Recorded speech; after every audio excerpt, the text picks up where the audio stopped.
अस्सलामुअलैकुम रहमतुल्लाहि वबरकातुहू।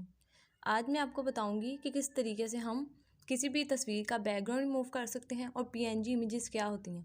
सबसे पहले प्ले स्टोर से आपने ये वाली ऐप डाउनलोड कर लेनी है। इरेज़र है, ये प्ले स्टोर से आराम से इंस्टॉल हो जाएगी। ठीक है, ये प्ले स्टोर में हम गए, उसके बाद यहाँ बैकग्राउंड इरेज़र लिखें। ठीक है, फ़ौरन से ये ऐप आपके पास आ जाएगी। मैंने डाउनलोड की हुई है, इसी वजह से यहाँ ओपन का ऑप्शन आ रहा है। आपने यहाँ से डाउनलोड कर लेना है और ये ओपन होगा। इस तरह का इंटरफेस आपको नज़र आएगा। यहाँ लोड अ फ़ोटो लिखा हुआ है। ठीक है, बस हमें यहाँ से कोई भी जो तस्वीर हमने लेनी है वो यहाँ से हमने सेलेक्ट करनी है। ठीक है, अब मैं इसको सेलेक्ट करूँगी। ठीक है, अब मैं ये पिक्चर ले रही हूँ। ठीक है, आप देख रहे हैं इसके बिल्कुल पीछे जो बैकग्राउंड है वो ऑफ वाइट कलर में आ रहा है। ठीक है, हम चाहते हैं कि हम ये इसका बैकग्राउंड रिमूव कर दें और ये जो ऊपर पिक्चर आ रही है वो बस सिंपल पिक्चर है, उसका बैकग्राउंड ना हमारे साथ आए। ठीक है, इसके लिए क्या है, ऑप्शंस नीचे देखें। सबसे पहले ऑटो, फिर मैजिक, फिर मैनुअल, फिर रिपेयर और फिर जूम। ठीक है, ये सारे इसके ऑप्शंस हैं। जो ऑटो है उसमें ये होता है कि जो भी कलर हम उसका सिलेक्ट कर लेते हैं वो मिटा देता है सारा। अब पिक्चर में भी अगर उस तरह का सेम कलर हो वो उसको भी मिटा देगा। ठीक है, जैसे कि जो केला मैंने लिया है इसका कलर भी ऑफ वाइट था और जो बैकग्राउंड है वो भी तकरीबन ऑफ वाइट है, जिसकी वजह से उसने बैकग्राउंड को मिटाने के साथ साथ केले के जो ऊपर कलर है वो भी उसने रिमूव कर दिया है। ठीक है, इसलिए हम यूज़ करेंगे मैजिक टूल। ठीक है, इसी के साथ एक मैजिक टूल है, हम ये यूज़ करेंगे। अब मैजिक टूल का ये फ़ायदा होता है कि जहाँ जहाँ से हम रिमूव करना चाहेंगे ये सिर्फ वहीं से रिमूव करेगा। ठीक है, और कोई भी चीज़ नहीं मिटाएगा, ना ही ये कोई कलर सेलेक्ट करता है। ठीक है, ये मैजिक टूल से आपको रिमूव करने के लिए तस्वीर को जूम करना होगा ताकि बहुत क्लियर और बहुत अच्छे तरीके से रिमूव करे। ठीक है, अगर हम जूम नहीं करेंगे तो हमारा वो एक एक जो पॉइंट हम बिल्कुल एग्जैक्ट रिमूव करना चाहते हैं वो नहीं हो सकेगा। ठीक है, अब आप देख रहे हैं मैं जूम करती जा रही हूँ और बिल्कुल इसके साथ साथ रिमूव करती जा रही हूँ। सबसे पहले हम ये जो पिक्चर है इसके बिल्कुल जो साथ साथ वाला बैकग्राउंड है वो रिमूव करें। साइड वाला बैकग्राउंड है उसको तो रिमूव करना कोई मुश्किल बात नहीं, उसमें हमने किसी चीज़ का ध्यान नहीं रखना। उसके बाद जब हम ये मैजिक टूल के ज़रिए हम ये बैकग्राउंड रिमूव कर रहे हैं, कभी कभी होता क्या है कि गलती से वो जो तस्वीर है वो भी हमसे रिमूव हो जाती है। सबसे पहले यहाँ आप देखेंगे ऊपर एक अंडू वाला ऑप्शन है। ठीक है, जिसके नीचे नंबरिंग दी हुई है 29 कुछ इस तरीके से। ठीक है, हम अगर उसको पीछे पीछे कर लेंगे तो अंडू हो जाएगा, लेकिन अगर आप अंडू नहीं करना चाहते तो आप यहाँ रिपेयर वाला आपको ऑप्शन नज़र आ रहा है, आप इसको यूज़ करें। जहाँ से आपकी तस्वीर गलत तरीके से मिट चुकी है आप वहाँ से रिपेयर करें, जिस तरीके से मैं साथ साथ एक तो मैजिक टूल से रिमूव करती जा रही हूँ और अगर गलती से कहीं से इमेज जो है वो गलती से रिमूव होगी वहाँ से मैं रिपेयर टूल की मदद से दोबारा उसको रिपेयर कर लूँगी। ठीक है, इसी तरीके से जिस तरीके से मैं कर रही हूँ आपने फ़ौरन से सारी अपनी जो है ना इमेज का बैकग्राउंड रिमूव कर लेना है। ठीक है, अब पीएनजी इमेजेस वो होती हैं जिनका बैकग्राउंड नहीं होता। अब गूगल से भी आप ले सकते हैं ये और पिंटरेस्ट से भी ले सकते हैं। ठीक है, जो उनके आमतौर पे कुछ बिल्कुल ट्रांसपेरेंट होती हैं और कुछ जो इमेजेस होते हैं उनके पीछे वाइट कलर का बैकग्राउंड होता है। वाइट कलर का जो बैकग्राउंड होता है उसको रिमूव करना बहुत आसान होता है। ठीक है, बस कोशिश ये होनी चाहिए कि जो भी बैकग्राउंड हो पीछे वो प्लेन हो। मुख्तलिफ कलर्स होंगे तो उसको रिमूव करना थोड़ा सा मुश्किल होगा। अगर डिफरेंट कलर्स वाला बैकग्राउंड है किसी इमेज का तो आप बैकग्राउंड इरेजर से रिमूव करें। ठीक है, लेकिन अगर किसी इमेज का बिल्कुल प्लेन एक कलर वाला बैकग्राउंड है तो वो आप अरेज कलर से भी रिमूव कर सकते हैं। ठीक है, एक अरेज कलर मैंने आपको बताया था बैकग्राउंड रिमूव करने के लिए, और अब मैं आपको ये एक ऐप बता रही हूँ बैकग्राउंड इरेजर, ये प्ले स्टोर से इंस्टॉल होगी। ठीक है, यहाँ तक आपको समझ आ गई है मैं क्या समझाना चाह रही हूँ आपको। क्योंकि अरेज कलर जो होता है वो बिल्कुल नीट तरीके से हर बैकग्राउंड रिमूव नहीं कर सकता, वो सिर्फ प्लेन बैकग्राउंड रिमूव कर सकता है। और उसमें भी ये मसला हो जाता है कि अगर हमारी जो इमेज है उसमें भी सेम बैकग्राउंड वाला अगर कलर आ गया तो वो उसको भी रिमूव कर देगा। इसीलिए उसको नीट बनाने के लिए हमें बैकग्राउंड अरेजर की ज़रूरत पड़ती है। ठीक है, और बैकग्राउंड अरेजर को इस्तेमाल करने का सबसे अच्छा तरीका ये है कि आप इसको जूम करें तस्वीर के साथ और फिर आप इसको यूज़ करें। हम इसको डायरेक्ट उस तरीके से बिल्कुल यूज़ नहीं कर सकते क्योंकि वो नीटनेस नहीं आती। ठीक है, जूम करके करेंगे तो बहुत ईजी हो जाएगा। ठीक है, अब ये देखिए तकरीबन हमारी सारी इमेज हो चुकी है और ये कितनी नीट हो रही है। इतनी नीट है कि आप इसको जूम भी करेंगे तो आपको पता नहीं चलेगा कि हमने ये बैकग्राउंड अरेजर के ज़रिए रिमूव किया है इसका बैकग्राउंड।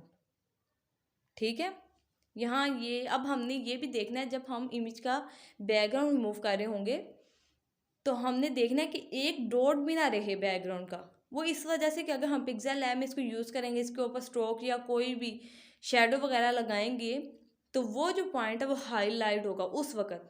ठीक है, इसीलिए ये आपने ध्यान रखना है कि एक एक पॉइंट जो है बैकग्राउंड का वो अरेज कर दें। ठीक है,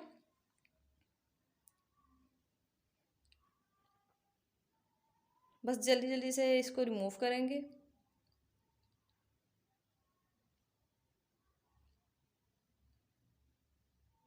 हम जो ये जो मैं जूम करती हूँ इसको, तो इससे ये नहीं होगा कि जो आपके जूम करने से आपका जो इमेज है उस वो अरेज नहीं होगी, लेकिन अगर गलती से हो जाती है अरेज जूम इन और जूम आउट करने से, तो आप क्या कर लें, अंडू कर लें या फिर वहाँ से रिपेयर कर लें।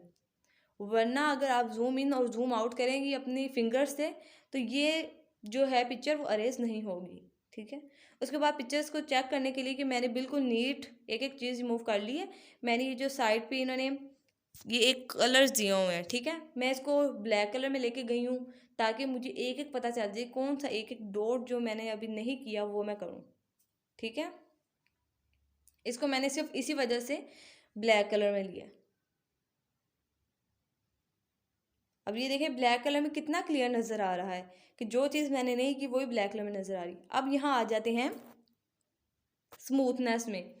यहाँ उन्होंने नंबरिंग दी है 1 2 3 4 5। ठीक है, अगर हमने कभी बैकग्राउंड रिमूव किया है और हमने बिल्कुल इसके जो किनारे हैं वो इतने नीट नहीं किए, तो इससे ये होता है कि हमारी अगर स्मूथनेस ज़्यादा चाहते हैं तो 1 2 3 4 जितनी भी है हम वो सिलेक्ट कर लें। ठीक है, यहाँ से हमने फिनिश कर लिया। अब हम पिक्सेल लैब में जाएंगे और ये इमेज लेके आएंगे। ठीक है, ये इमेज आ गई, ओके करेंगे। अब ये देखें बिल्कुल नीट तरीके से ये इसका बैकग्राउंड अरेज हो चुका है। इसके अलावा हम इसके पीछे कोई सा भी बैकग्राउंड ले सकते हैं।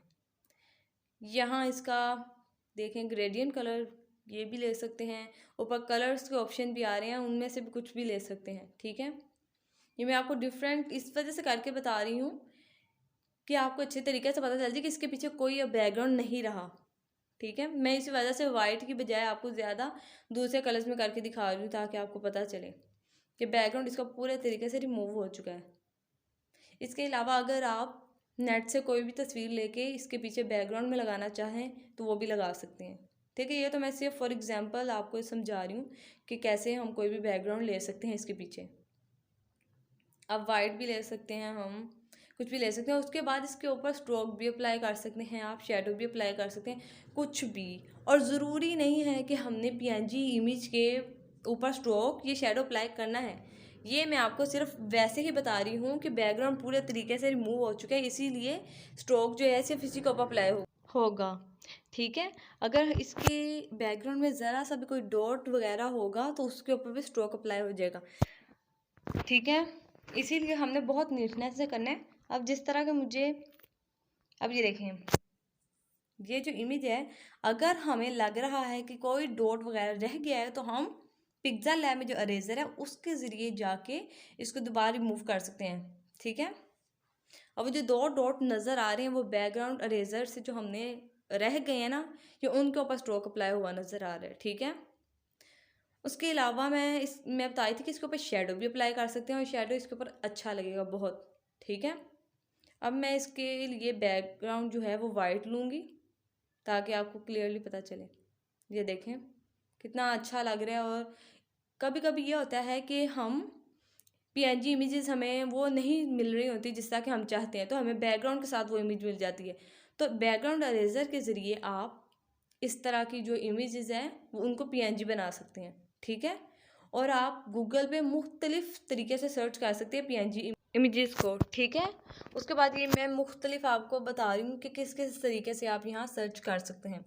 ठीक है, कभी कभी हमें कोई कार्टून पीएनजी चाहिए होता है जो हमने लगाना होता है अपने अपनी कोई भी तस्वीर या कोई पिक्सल लैब या कोई ऐड पे, या हम कोई अपना कार्ड बना रहे हैं, ठीक है, ट्री पीएनजीज ले सकते हैं, वेक्टर पीएनजीज ले सकते हैं, मुख्तलिफ, जैसे अगर हमें कोई पेंसिल चाहिए पीएनजी फॉर्म में हम वो ले सकते हैं। उसके बाद कुछ भी, ठीक है, ये आप जाएंगे तो आपको पता चलेगा तकरीबन बहुत सारी चीज़ों के पीएनजीज जो हैं अवेलेबल हैं गूगल पे भी और पिंटरेस्ट पे भी, ठीक है। आप कहीं भी जाके सर्च कर सकते हैं, लेकिन एक चीज़ जहन में रहे कि जो इमेजेस डाउनलोड नहीं हो रही होती वो फ्री नहीं होती, हमने सिर्फ फ्री इमेजेस लेनी है, ठीक है। क्योंकि अगर हम उसका स्क्रीनशॉट लेके हम लगा भी लेंगे या हम फिर यूट्यूब पे अपलोड कर देंगे या कुछ भी, तो उस पर कॉपीराइट आ जाएगा। इसी वजह से सिर्फ फ्री इमेजेस जो हैं उनको यूज़ करें, ठीक है, जिनका उन्होंने डाउनलोड का ऑप्शन दिया होगा वो यूज़ करें। उसके बाद मुख्तलिफ, ठीक है, रोड्स आ जाती हैं, रोड्स, ठीक है, जैसे हम कोई स्टोरी बना रहे हैं उसमें हमें रोड चाहिए कोई, ठीक है, वो उसका पीएनजी आपको मिल जाएगा, पाकिस्तानी फ्लैग उसका पीएनजी मिल जाएगा, बहुत सारी चीज़ें हैं, ठीक है। आप खुद से स्टोरीज बना सकते हैं, उसको लिख सकते हैं, उसका बैकग्राउंड बना सकते हैं। उसके बाद गूगल में सर्च कर सकते हैं और पिंटरेस्ट पे भी सर्च कर सकते हैं, ये आप पे डिपेंड है आप किस पे जाना चाहते हैं, ठीक है। अगर पिंटरेस्ट की ऐप कर लेंगे तो ज़्यादा बेहतर होगा, ठीक है। आज के लिए इतना ही, अल्लाह हाफिज़।